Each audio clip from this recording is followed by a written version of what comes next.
Welcome to this episode of the Missing Link for SLPs podcast. We are wading deep into our series of A Day in the Life of a School-Based SLP. And this next guest works in a district with over 1 million students, which to me absolutely blows my mind. You're going to be listening to Amy and Kate tonight. Kate is the host, who's a school-based SLP. She and I are good friends, and she's hosting for me because I'm not a school-based SLP. She does a much better job than I do asking these questions and exploring these things for those of you who are interested in listening to a conversation between two school-based SLPs. So our other guest, Katie's a guest, our host, and Amy is also our guest. Amy graduated from Plattsburgh State University with a master's in communication disorders and sciences in 2001. Early in her career, she enjoyed exploring a few different settings, including working in a public school in Vermont with 1 day a week in a one-room schoolhouse, working full-time in early intervention, and working in a large public middle school. In 2004, she got a job at a private school working with autistic children ages 18 months to 6th grade. It is here that she fell in love with early language skills and AAC. Finally, in 2007, Amy began working in the Bronx in New York City public schools, working with students with autism, intellectual disabilities, and/or physical disabilities. For the last several years, she has had a part-time caseload with the other days dedicated to coaching and mentoring other SLPs. Currently, Amy is on sabbatical and is spending her time writing a literacy curriculum for non-speaking students, minimally verbal students, AAC users, and students with intellectual and/or physical disabilities. So I've already listened to this episode. I'm doing this intro. This is a little peek. Normally I do the intro before and then we record the episode, but I just wanted to get the feel for Amy. This is a goosebump episode, you guys. Sit back, take a listen, and welcome to the conversation. Welcome back to another fabulous conversation where we're learning about a day in the life of school-based SLPs. I am your host, Katie Weidstrom-Landgraf, and we have Amy Basso here with us. Hello, Amy. Hi there. Thank you so much for having me. I'm excited to be here. Thanks for being here. Amy, I have to tell you, this is so delightful, and I am learning so many things from our colleagues, and I just want to tell you we appreciate you so much taking the time and sharing your insights. And let's jump right in. Are you ready, Amy? I'm ready.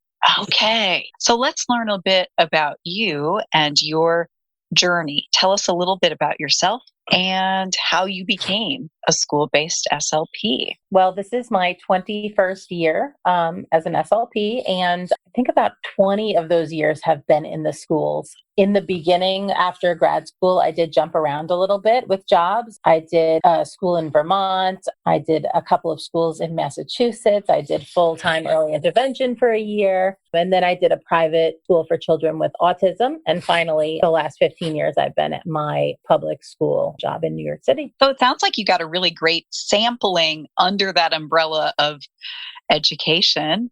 Yeah. And so you said you've spent the last 15 years at your school in New York City.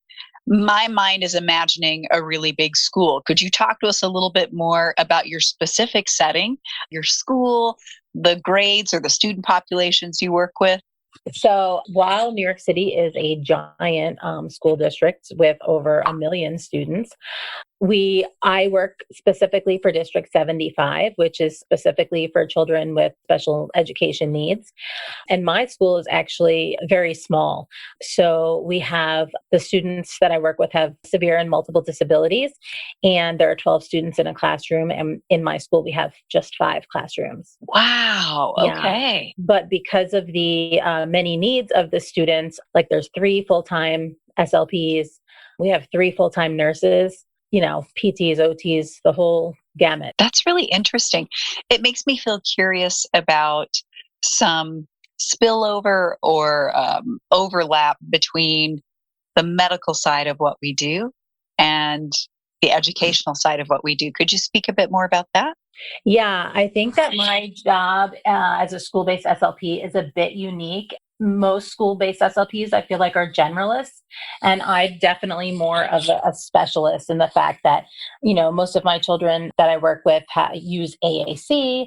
And then also, the medical aspect, like you talked about. So I would say about 30% of them are eating only like a puree diet. So we're trying to work perhaps, to move from puree to like soft chewables and things like that. So there's definitely a bit of a crossover, do some things that most school SLPs might not do. So there is an aspect of swallowing therapy to what you're doing with your job, even though it's within that school setting. Yes. Yep. Okay. We definitely do feeding therapy at my school. And, depending upon the student, we may have a feeding goal in the IEP. Okay.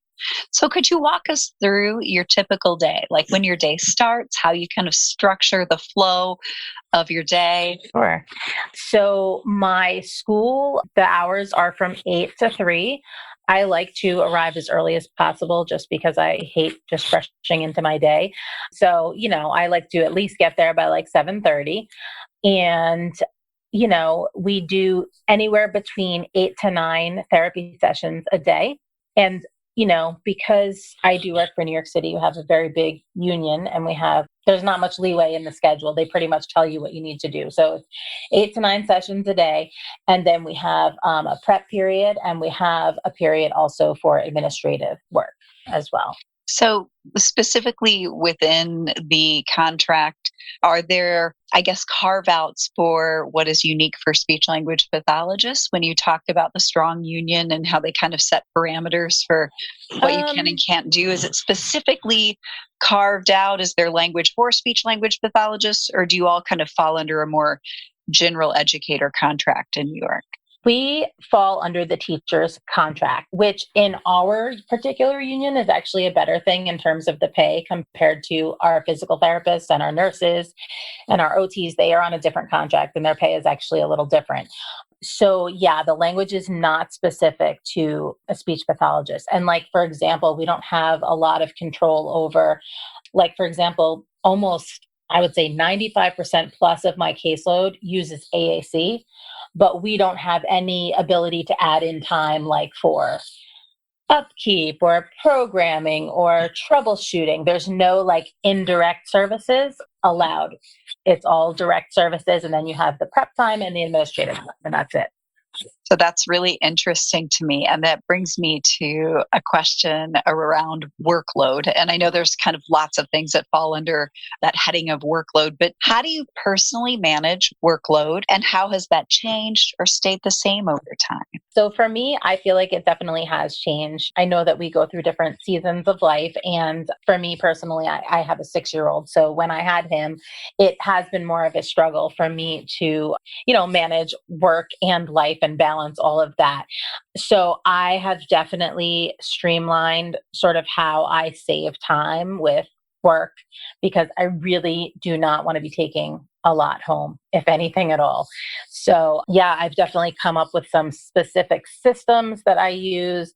I created like a data sheet where when I fill out the data form, it automatically generates my SOAP note. So that has been life changing, because now I don't have to like formulate what I'm going to say exactly. I can tweak it, but I'm pretty much cutting and pasting. And that's, a big part of my day is putting in the daily notes. That sounds like an incredible time saver. So could you talk a bit more about some of the efficiencies that you've either created or discovered learning from others that have helped you manage that workload? I'm super intrigued about some of the things you've built into your day to make that a bit more automatic.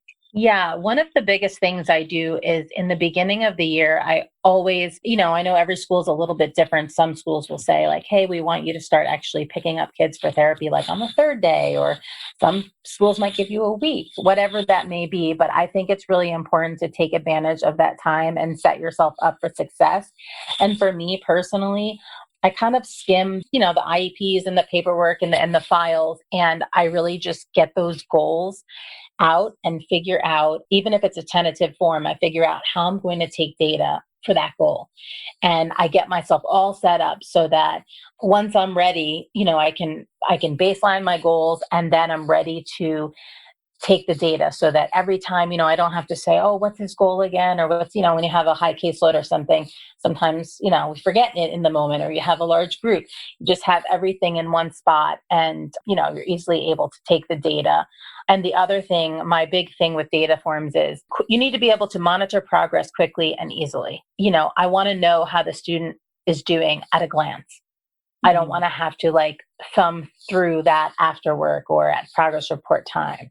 I just want that to be something that's very quick. That's amazing, Amy. I think that is one of those kind of golden nuggets that if you're new to the school side of things, or you've been doing this for a while, I think that's really helpful. And I think it does become important to manage the workload because we know there's more tasks than there are minutes in our day allocated to do those things. Yes, 100%. So true. I always say the to-do list will never be completed. Always just a running list. So how do you manage the always running list? I think that's just prioritizing and keeping in mind those little systems, that I talked about with the data forms. Another thing that I say, and some people always look at me like I'm crazy when I say this, but especially for children, when you're working with very early language skills, a lot of stuff needs to be prepped. There's a lot of prep work, like adapted books or, communication books or things that need, laminating and cutting and Velcroing. And I always say, do it during the session. It's totally fine. The kids love it. You're introducing the vocabulary. You can incorporate it. They want to help. You can incorporate core words. It's not as if you're doing anything wrong. You're still working on language. And I would write that right in my note. We created an adapted book that we're going to be using, in therapy together. And this is the vocabulary that we worked on. And it's just kind of thinking outside the box in order to save yourself that time, because our job, there's just so much to it, so many pieces. So many pieces, yes. So let's talk a little bit more about your job. What is one of your favorite parts of your job? I love seeing the progress, of course. I do work very frequently with AAC users, as I've said. So, it's always super rewarding when I see a student begin to independently communicate. I had a student actually over the pandemic. I had gotten him a communication device, LAMP, Words for Life, and he already had it at the time of the pandemic. But at the time, he was just sort of using, kind of more exploring. Then we went remote. And I actually stayed remote for a whole year. So I started working with him. He just made so much progress. He was putting sentences together. I didn't even know he could do this. I hadn't even targeted it at all, but he loved Dora the Explorer. And he went into his keypad and he typed in Dora, because that wasn't on the device. And I was floored, because I didn't even know that he could spell. But again, that's something, it was almost like a lesson for me and the teacher, because a lot of times we kind of make these assumptions that based on a student's language ability that, maybe they can't do a certain thing. And here he is showing us wow, look what I know. And it was, that's definitely one of those goosebump moments as you're telling that story. And I appreciate when you say that student is teaching you and teaching the teacher. It helps remind us about some assumptions we really can't make about that really dynamic system that is communication and language skills. Yep, 100%. Very cool. Of course, I'm going to ask you about challenges with your job as well. What would be a challenge? It's hard. I work with students of varying abilities. So while seeing progress is, awesome, sometimes when we don't see progress, I think is challenging for all of us SLPs. And sometimes, there's an easy fix. Maybe, you kind of talk it out with somebody and you get another idea and you try something else. But other times, you can feel really stuck. It's challenging, but it's also, it's normal, the normal part of being an SLP. Absolutely. Yes. So one of the topics that has come up is dealing with interdisciplinary teams, collaboration. Could you talk a little bit about your experiences with collaboration in your particular setting? We collaborate a lot. One of the things we've tried to do on and off, depending upon the school year, is doing more push-in sessions in the classroom. I think the thing that has been most successful was when we picked the same lesson and kind of went in together. And in this particular case, myself and the two other SLPs that I work with, we all went into one classroom together, and we went in during the morning meeting. And so, it was a very language rich session or lesson. So we were able to, sort of model for the teacher and provide some communication support because most of the kids are AAC users. So it was certainly a nice, opportunity. And, push in lessons can be difficult. That's one thing I hear from a lot of SLPs. I do think you can have variable experiences with push-in and with collaboration. I think sometimes it can take a bit of time to cultivate that buy-in with some colleagues. And then other times you can have teachers who are really excited about the opportunity for collaboration. Yeah, I think that's totally true. And I always tell, new SLPs that I talk to, like, if you're going to pick someone, certainly try to pick someone who is, very open to that. And I know sometimes too, there's, you're not allowed to pull kids out during certain times. So sometimes you end up pushing in just because you can't pull them out. So it certainly can be a challenge for sure. Do you have any demands on your time outside of your workday? We kind of nibbled around the edges when we talked about workload. Do you have spillover, I guess, is another way to think about this question. Honestly, I really try not to these days. Every once in a while, if there's some sort of deadline that sort of crept up on me, yes. But I would say it's more because I didn't, I kind of procrastinated and left it till the last minute. Like, let's say progress reports are due on Friday, and all of a sudden on Thursday, I'm like, oh man, progress reports are due. Sometimes I might have to take some work home.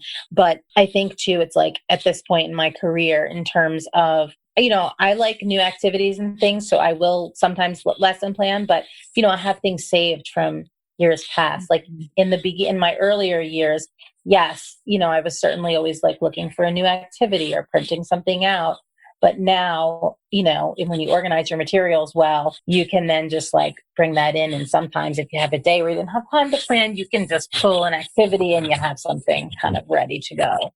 So let's talk a little bit more about materials. I think you have a TPT store. Is that correct? I do. Can you talk with us about your Teachers Pay Teachers store? Some things that are on that. What inspired you to have a TPT store? Yeah, sure. Well, the name of it is Speech Language League, which is the same as like my Instagram, and that's, my name elsewhere. I have always loved to create things. I've always been very creative. And what happened was I actually put a data form up. In order to be a seller, you have to have your first item has to be free.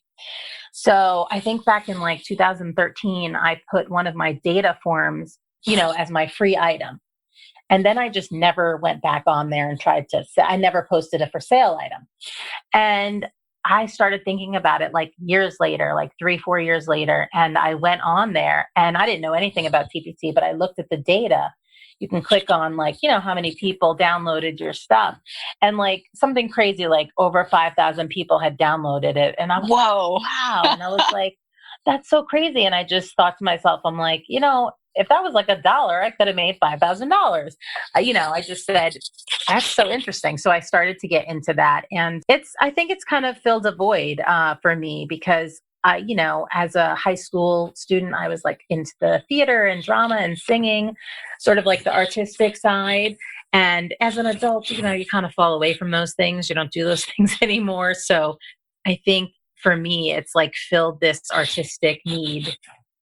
And I really enjoy it, In terms of what my store has, I started out, creating pretty much for the types of students that I work with. So I did a lot of basic concept, core word activities. And, in the beginning, my big thing was I did a lot of boom cards with voice output. So I would record the word. So, as the student touched each word, it would create a sentence or something.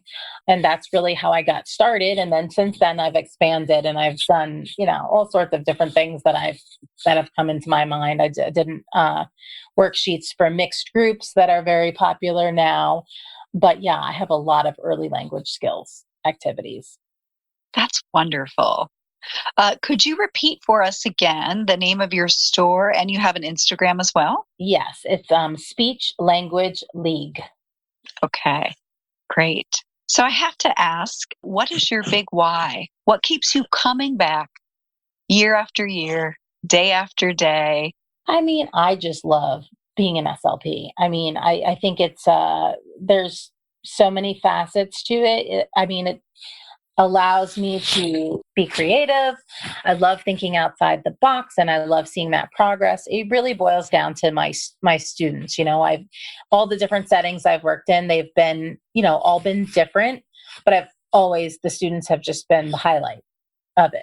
So if you're thinking about our listeners, if you had one piece of advice for people looking at working in the schools or something that you would most want them to know, what would you tell them? This may sound a little funny, but I think my biggest piece of advice would be, because I supervise a lot of grad school SLPs and also do a lot of CFs and things. And I know that in the grad schools, we learn a lot about coaching and modeling and training. And I think that reality is when you get into the schools and you're this new SLP, 24 years old or whatever, and you go into a classroom with a teacher that's been teaching for 20 years or a paraprofessional that's been working there for however many years. And truthfully, people, they really don't want to listen to you unless, it's kind of like they say in business, unless they like, know, and trust you. And so I always tell people, listen, it doesn't mean you can't do your job. Go in there, do your job, model all the skills that you've learned, do everything, whatever's in your heart, whatever your clinical judgment is, do it. But take a little step back from telling other people what to do until you develop those relationships. And once you do, they're going to listen to you because they like you, they know you, they trust you, they believe in you as an SLP. I think that's amazing advice. And I think that's helpful no matter where you're at in your career. It is definitely worth the time and the investment to build that rapport and that relationship. And that is something that can pay dividends for years to come. So taking that time early on isn't time wasted. Right. I think you're absolutely right, Amy. Just like they say with our students, like you can't really get them to meet their goals until you've developed a relationship with them and you understand what they like and what their interests are. And it's the same thing with the people that you work for. Yes. And work with. Absolutely. Absolutely. So, Amy, when I'm thinking about our conversation, is there something that you wished we'd talked about that I just maybe forgot, or something that we meant to talk about and you were thinking to yourself before this conversation began, I hope we get to? Yeah. One other thing, just in terms of the time saving, strategies that I use, I feel like one of the most important skills for probably any SLP, but definitely for a school SLP, is just being able to target pretty much all of your goals with one activity and being able to think outside the box with that activity, because just because it's one activity doesn't mean you can't use it different ways. So, you might have a set of 20 flashcards and, maybe some kids will be happy to sit down and describe or label with that kind of activity and other kids are not going to. So maybe for those kids, maybe you can throw them on the floor and have them jump on them or tape them to the wall and do a scavenger hunt, and just really thinking of different ways that you can use the same activity because it will cut back on your planning for sure. Oh, I think that's great advice. And I do think that once you get in the mindset of having that adaptability and flexibility with your existing materials, almost everything becomes fodder for language intervention and communication skill intervention. And that is when it becomes really special too. You're not creating this single task with an isolated focus anymore. Right. You start seeing those opportunities everywhere. Yes. Oh, fabulous advice. Amy, thank you so much for spending this time with us. Thank you so much for having me. I loved spending a day in the life of your life as a school-based SLP. Thanks so much. So, did you get goosebumps like I did? I loved that conversation. Almost makes me want to be a school-based SLP. I am learning so much from these episodes. If you are as well, please find us at Fresh SLP, Apple Podcast, everywhere we are. Please drop us a link. Tell us how you're doing. Share, follow, all of those things that we would appreciate you doing to show that you're out there and that you're listening to us and you got this, because we so are doing this for us, but we're also doing it for you. I have a favorite part of this podcast. I would love to hear what your favorite part of the podcast is. So hope to hear from you soon. Like, follow, do everything, share at freshslp.com. And this is the missing link for SLP's podcast.